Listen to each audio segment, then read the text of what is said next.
Correct, क्योंकि आप जो है दूसरे में इंटीग्रेशन कर नहीं सकते हैं, जिसमें प्रेशर कांस्टेंट है, उसी में आप इंटीग्रेशन कर सकते हैं, है ना? जहाँ पे स्मूथली चेंज होता है, जहाँ पे ऐसे सडन चेंज हो जाता है, वहाँ पे इंटीग्रेशन करना क्या है, कंटीन्यूअस पॉइंट नहीं मिलता है, तो डिसकंटीन्यूअस पॉइंट में इंटीग्रेशन पॉसिबल नहीं है। लेकिन चूंकि स्टेट फंक्शन था, इसलिए वो इक्वल हो जाता था। वो करके दिखाए थे अंतरा, आपको शायद याद आ रहा हो। स्टेट फंक्शन में इनिशियल और फाइनल वैल्यू को आप माइनस करेंगे तो आपको वही वैल्यू आएगा जो इंटीग्रेशन करके आप निकाले थे। हाँ सर, दोनों से तो वही वैल्यू आ रहा था सर, लेकिन हम लोग जो सराउंडिंग के लिए इरिवर्सिबल लिए थे, हमने कि वर्क डन इरिवर्सिबल के लिए लिखे थे, और सिस्टम के लिए रिवर्सिबल ले रहे थे, और दोनों पे डिफरेंस सर जो आ रहा था तो वो पॉजिटिव आ रहा था, तो उस बेसिस पे कि delta is total greater than 0 है सर। तो ठीक है, क्लास के बाद अगर टाइम मिलेगा तो आज करेंगे, और नहीं तो फिर दूसरे दिन कभी डाउट लेंगे आपका।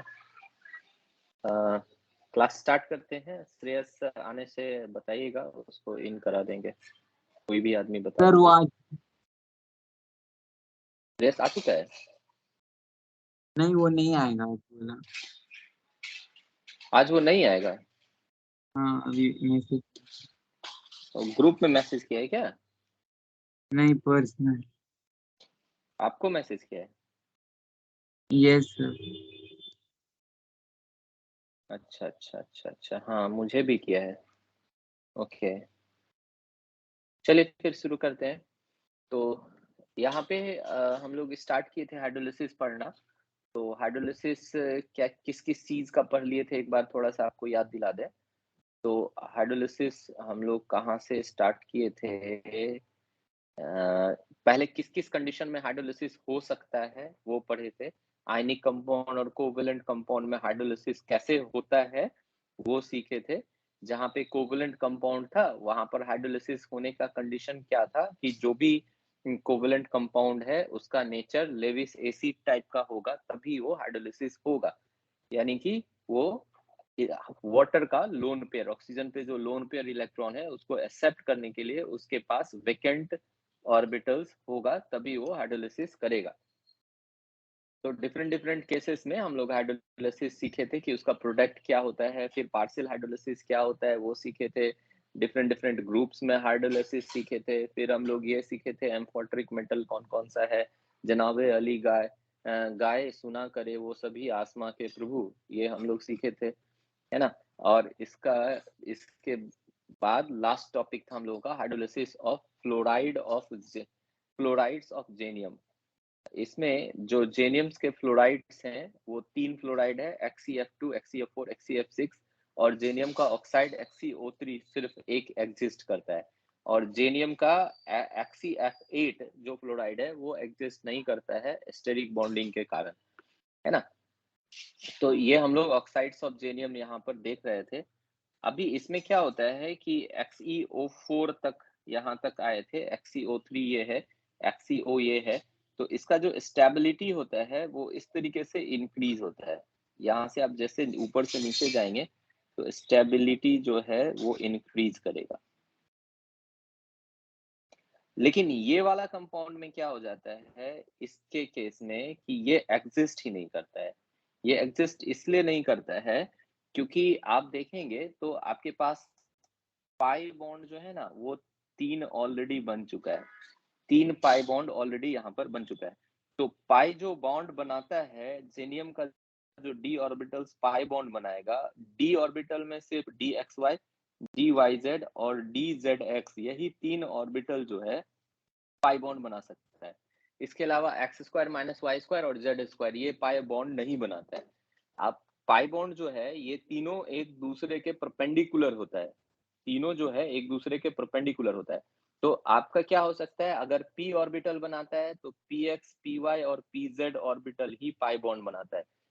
तो इस केस में तो बहुत इजी है कहना कि एक इस डायरेक्शन में होगा, एक पाई बॉन्ड इस डायरेक्शन में होगा, एक पाई बॉन्ड इस डायरेक्शन में होगा, यानी ओवरलैपिंग ऑफ ऑर्बिटल्स जो होगा वो इस तरीके से होगा। और पाई में कैसे ओवरलैपिंग होता है, ऑब्लिक ओवरलैपिंग होता है। याद था ना हम लोग केमिकल बॉन्डिंग में पढ़े थे, ऑब्लिक ओवरलैपिंग होता है, यानी एक p ऑर्बिटल दूसरे p ऑर्बिटल से इस तरीके से ओवरलैप करेगा, ये इस तरीके से ओवरलैप करेगा।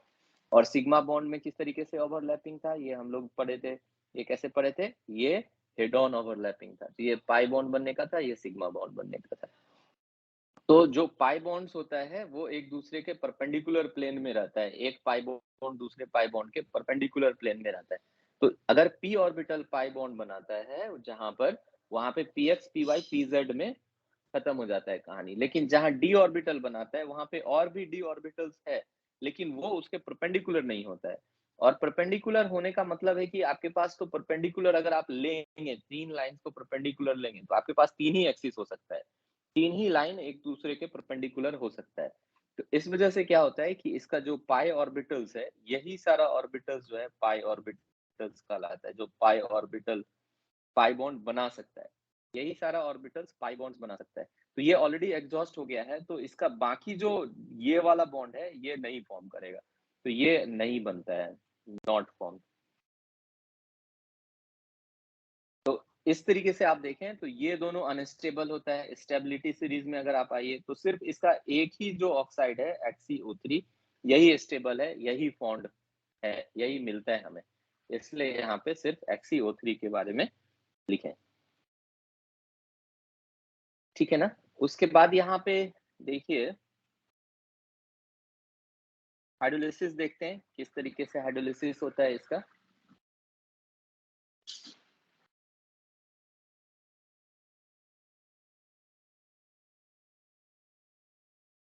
तो XeF2 का हाइड्रोलिसिस जब भी होगा किस तरीके से होगा, ये करेगा XeO, दो फ्लोरीन को हटा के एक O आता है ना, हम लोग सीखे थे कैसे करता है, दो फ्लोरीन को हटा के एक O आता है।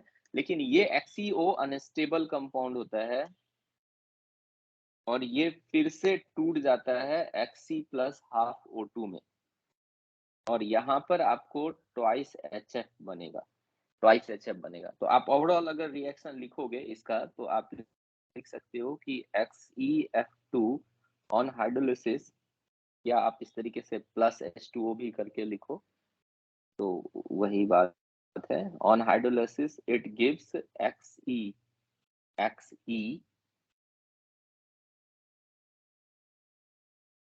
Plus half O2 plus twice H।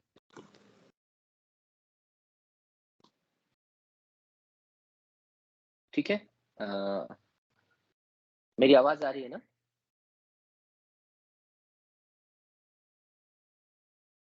जी yes sir. Very good, very good. अभी दूसरा देखते हैं, दूसरा देखते हैं XeF6 का, XeF6 का। तो आप फर्स्ट स्टेज में जब इसको हाइड्रोलिसिस करेंगे H2O से, तो एक O दो Fe को रिप्लेस करता है। क्यों? Xe के पास O से जो बॉन्ड है वो दो बनाएगा और F के साथ जो है वो सिंगल सिंगल बॉन्ड बनाएगा। तो जब भी हम लोग O को सब्स्टिट्यूट करेंगे, Fe को हटा, फ्लोरीन को हटा के O को लाएंगे तो दो को हटाएगा। तो फर्स्ट टाइम आप दो फ्लोरीन को हटा के एक ऑक्सीजन इंट्रोड्यूस करिए तो यहाँ पे हो जाता है ये। फिर ये फर्दर हाइड्रोलिसिस हो सकता है और ये हाइड्रोलिसिस होके बनाता है XeO2 और F2, जो फिर से फर्दर हाइड्रोलिसिस हो सकता है और बना देता है XeO3। और फाइनली हर एक स्टेप में आपको HF तो निकलेगा ही, हर एक स्टेप में HF तो आपको साइड बाई प्रोडक्ट होगा ही, क्योंकि F निकालना है तो वो H के साथ निकलेगा। तो ये दो कह सकते हो आप प्रोडक्ट ऑफ पार्शियल हाइड्रोलाइसिस, और ये आप कह सकते हो कंप्लीट हाइड्रोलाइसिस का प्रोडक्ट। तो इट इज वेरी इजी कि किस तरीके से हो रहा है ना। अच्छा,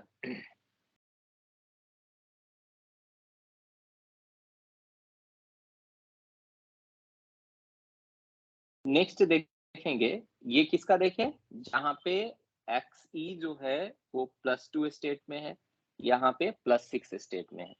एक नेक्स्ट है Fe XeF4 यहाँ पे ये +4 स्टेट में है, यहाँ पे ये +4 स्टेट में है। तो जिस समय पे आप देखिएगा कि Xe का एक स्टेट है +2, एक स्टेट है +6, इस दोनों का अगर एवरेज आप लेते हो तो 2 + 6 डिवाइडेड बाय 2 यानी कि होता है 4। तो +4 is basically average of these two oxidation states. तो इसका जो प्रोडक्ट होगा वो इसका और इसका, ये वाले का और ये वाले का मिक्सचर प्रोडक्ट होगा। तो यहाँ से अगर आप इसको हाइड्रोलिसिस कराते हो तो पहले वाले में Xe और हाफ O2 बना था, तो Xe और O2 लिख देते हैं, इक्वेशन बैलेंस अभी नहीं कर रहे हैं, ठीक है। और दूसरे वाले में मुझे क्या बना, XeO3 और HF भी यहाँ पे बना था। यहाँ पे हर एक स्टेट में तो HF तो निकलेगा ही, हर एक स्टेप में HF निकलेगा ही, वो आप समझ ही रहे हो, क्योंकि F कहाँ जाने वाला है, H के साथ जाने वाला है। तो इस रिएक्शन को फिर हम बैलेंस कर लेंगे। तो इस तरीके से हम बता सकते हैं कि किस ऑक्सीडेशन स्टेट में क्या प्रोडक्ट बनता है, ठीक है। याद रखने का आपको ट्रिक समझा है कि +2 और +6 का आप सीख लिए, +4 का क्या है, दोनों को मिक्स करके बना दीजिए, दोनों का एवरेज है, दोनों का मिक्स करके बना दीजिए। नेक्स्ट टॉपिक है सर एक क्वेश्चन है, जैसे सर ये जो नोबेल गैसेस होते हैं सर, जैसे कि ये सब सर नीचे जैसे जाएंगे तो स्टेबिलिटी बढ़ेगा नोबेल गैस में ग्रुप में, तो सर ये हीलियम नियॉन आर्गन ये लोग कम stable as compare to xenon, लेकिन ये लोग नहीं बना पाते हैं सर बॉन्ड्स, जबकि ये नोबेल गैस है प्लस स्टेबल है, तब भी ये बना रहा है हाँ, सर वो भी। वैकेंट ऑर्बिटल भी चाहिए ना बेटा, उसका तो ऑक्टेट पूरा है ना। बॉन्ड बनाने के लिए क्या चाहिए उसको, वैकेंट ऑर्बिटल चाहिए ना। इसका इलेक्ट्रॉन वो है, इलेक्ट्रॉन लेकर कहाँ रखेगा, सर तो आर्गन में भी, मतलब ये क्रिप्टॉन में भी। क्रिप्टॉन में। क्रिप्टॉन में भी तो वैकेंट ऑर्बिटल्स।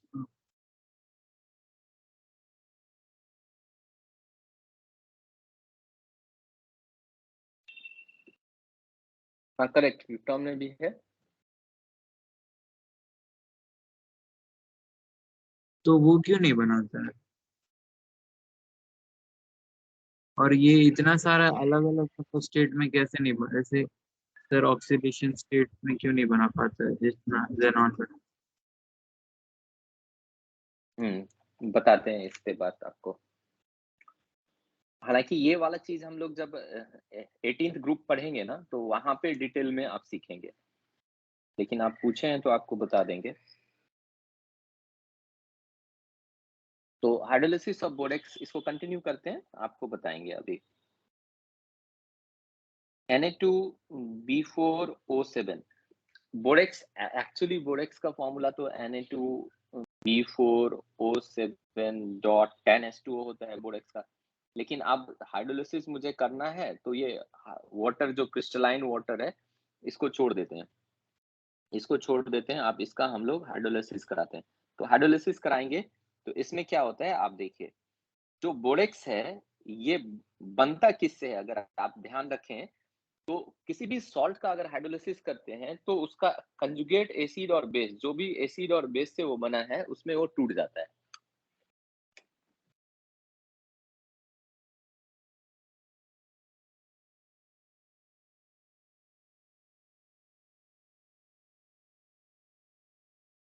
तो ये है आपका S3BO3 और आपका दूसरा है NaOH। तो NaOH है स्ट्रॉन्ग बेस और ये है आपका वीक एसिड है ना। और S3BO3 जो है ये कैसा एसिड है बेटा, मतलब ये मोनोबेसिक एसिड है। जस्ट इंफॉर्मेशन के लिए आपको बता रहे हैं, आप इसका स्ट्रक्चर देखिएगा तो समझ में आ जाएगा। मोनोबेसिक एसिड है यानी सिर्फ एक OH माइनस एक्सेप्ट कर सकता है ना। और ये जो सॉल्ट है, बोरेक्स सॉल्ट है, ये किसका मिक्सचर है, स्ट्रॉन्ग बेस और वीक एसिड का मिक्सचर है। तो जब इसका एक्वस सॉल्यूशन आप लोगे, इसका एक्वस सॉल्यूशन लोगे तो वो क्या होगा, स्ट्रॉन्ग बेस ज्यादा है तो ये एक्वस सॉल्यूशन इसका बेसिक होगा। ये जस्ट इंफॉर्मेशन के लिए। रिएक्शन जो है ऊपर में आपका दिया हुआ है, ये जस्ट इंफॉर्मेशन के लिए, तो शायद ये बैलेंस हो जाएगा। B4 हो गया यहाँ से, H आपका हो गया 7, 12 प्लस 2 से 14, ये बैलेंस हो जाएगा।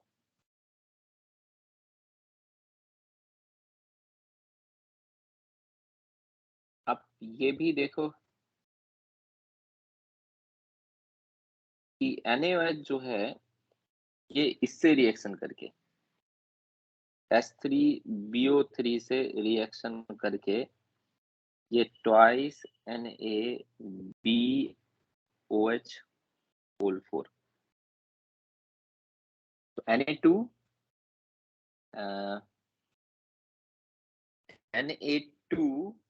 NaBOH4 इसका बनाता है। तो ये 2 स्टेप में रिएक्शन हो रहा है। ये जो आपका स्ट्रॉन्ग है, ये जो आपका एसिड नेचर का है H3BO3, जो ये मोनोबेसिक एसिड है, वीक एसिड है, यहाँ पर वीक अच्छे से लिख देते हैं। ये फर्दर क्या करता है, वीक एसिड है, ये फर्दर जो NaOH बन रहा है उससे रिएक्शन करके ये बनाता है ये वाला कंपाउंड। अब इस दोनों रिएक्शन को आप ऐड करोगे तब आपको कंप्लीट जो है हाइड्रोलिसिस का प्रोडक्ट मिलेगा Na2B4O7 प्लस 7H2O, और इधर आप लिखोगे तो इधर आपका 3 था, उसमें से 2 गया तो बचेगा 2H3BO3। यहाँ पे NaOH 2 मोल्स था, 2 मोल्स यहाँ कंज्यूम हो गया तो NaOH गायब हो जाएगा और यहाँ पे 2 मोल्स ये बनेगा, तो ट्वाइस NaBOH होल 4। तो ये एक्चुअली आपका फाइनल हाइड्रोलिसिस का प्रोडक्ट हुआ। अब इसको थोड़ा सा ध्यान से देखिए, तो ये है मेरा वीक एसिड और ये किससे बना है, ये बना है स्ट्रॉन्ग बेस और वीक एसिड का सॉल्ट है। तो ये सॉल्ट है, स्ट्रॉन्ग बेस और वीक एसिड का ये सॉल्ट है। तो ये दोनों मिलके कैसा बनाएगा, बफर सॉल्यूशन बनाएगा। कैसा बफर सॉल्यूशन बनाएगा, बेसिक बफर सॉल्यूशन बनाएगा। तो ये सब जो नीचे में ये सब डाटा लिख रहे हैं, मोनोबेसिक एसिड है, बेसिक बफर है, ये जस्ट आपके इंफॉर्मेशन के लिए, जस्ट आपके इंफॉर्मेशन के लिए। कहीं पे भी आपको पूछे तो आप बता सकते हैं उससे रिलेटेड क्वेश्चन। एक दो और हम लोग हाइड्रोलिसिस देख लेते हैं। जैसे PCl5 का आप हाइड्रोलिसिस करते हो तो आपको मिलता है POCl3 और मिलेगा आपको ट्वाइस HCl। अब देखिए फिर से वही कहानी है, 2 Cl को हटा रहा है कौन, एक ऑक्सीजन। 2 Cl को कौन हटा रहा है, आप यहाँ पे लिख भी सकते हैं, 2 Cl को एक ऑक्सीजन सब्स्टिट्यूट करेगा, है ना। और PCl5 अगर 4, हाँ बेटा वो 1 मिनट लिख लेने दीजिए, बोलिएगा। H3PO4 प्लस 4HCl और H2S2O8, क्या बोलते हैं इसको, H2S2O8 को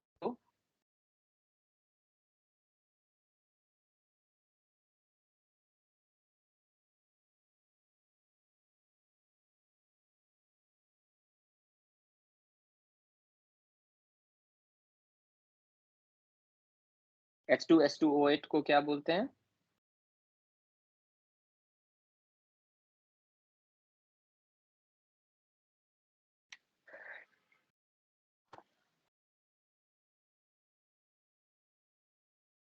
H2SO4।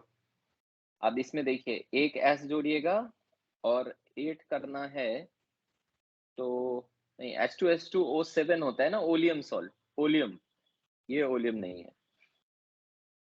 यहाँ पर अगर आप स्ट्रक्चर देखो, ये नॉर्मल कुछ एक्स्ट्रा हाइड्रोलिसिस के इक्वेशंस लिख रहे हैं, आप यहाँ पर देखो तो ये आपका जो स्ट्रक्चर है वो कुछ इस तरीके से है।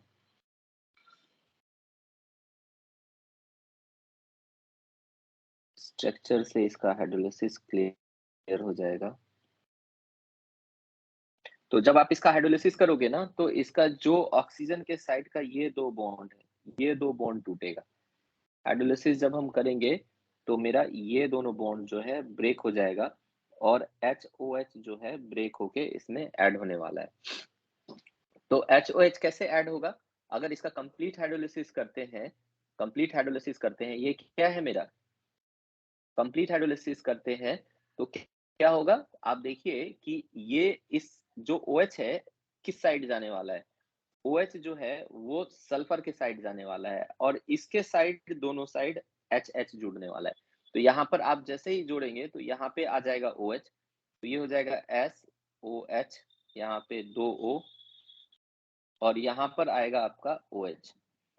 तो बीच में है HOOH और इस साइड से फिर से है आपका यहाँ पर जुड़ा OH, O और OH। तो ये हो गया H2SO4 का 2 मोल और बीच में हो गया पेरोक्साइड। तो ये इसका स्ट्रक्चर से आप हाइड्रोलिसिस कैसे होता है ये इजीली समझ सकते हो। ठीक है? लास्ट में थोड़ा सा समरी टाइप का बता देते हैं ताकि सर आपको क्वेश्चन। आप हाँ बोलिए।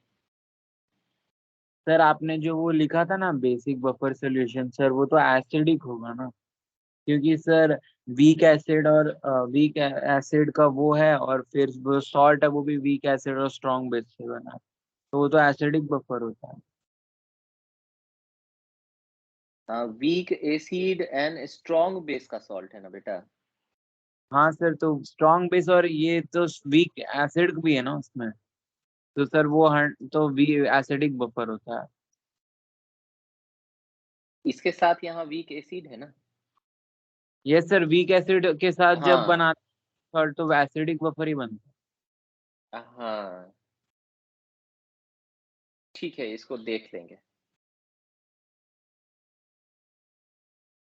बफर सॉल्यूशन सिर्फ लिख दीजिए। मुझे लगता है कि सर सोडियम एसिटेट भी तो ऐसे ही बनता है, CH3COO और सर CH3COOH, सर वो तो एसिडिक होता है, वो तो वीक एसिड और वीक सॉल्ट वाला जो एसिड होता है उससे बनता है, तो एसिडिक होता है। इसमें भी तो वही हो रहा है। सोडियम एसिटेट मतलब एसिटिक एसिड को वीक एसिड बोल रहे हैं। ये सर एसिटिक एसिड और उसके साथ सर बनाते हैं जब स्ट्रॉन्ग एसिड का कॉम्बिनेशन, से भी तो सर वही बनता है, CH3COO प्लस CH3COONA। अच्छा, मुझे ध्यान नहीं है बेटा अभी। ठीक है, मैं देखकर बता सकता हूँ आपको। क्या हम लोग पढ़े थे एक जगह पे कि कहाँ-कहाँ पे डिस्प्रोपोर्शनेशन होता है, जहाँ पे ऑड ग्रुप और इवन ऑक्सीडेशन स्टेट हो। और दूसरा क्या था जिसमें इवन ग्रुप, आप लास्ट क्लास में थोड़ा याद रखे होंगे, इवन ग्रुप और इसका ऑड ऑक्सीडेशन स्टेट अगर होता है तो ये डिस्प्रोपोर्शनेशन में जाता है।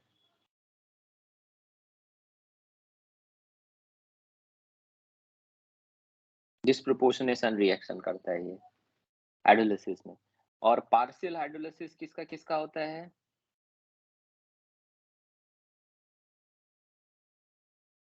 बस 2 ही इम्पोर्टेंट पॉइंट है इसमें, बाकी सब हम लोग स्ट्रक्चर के बेसिस पे या जैसे उसको सब्स्टिट्यूट करते हैं 2 फ्लोरीन को 1 ऑक्सीजन से, ये सब उसके बेसिस पे आंसर दिए थे।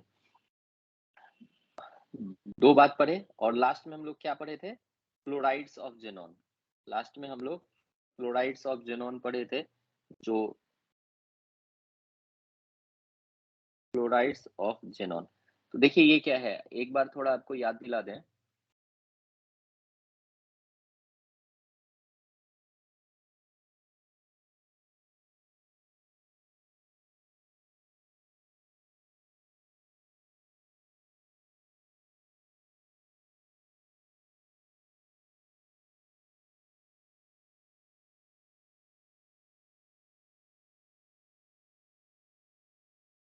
हाँ, ये बीच-बीच में जो लिख रहे थे, जैसे देखिए ये हम लोग लिखे थे इसमें ये ग्रुप नंबर 15 था।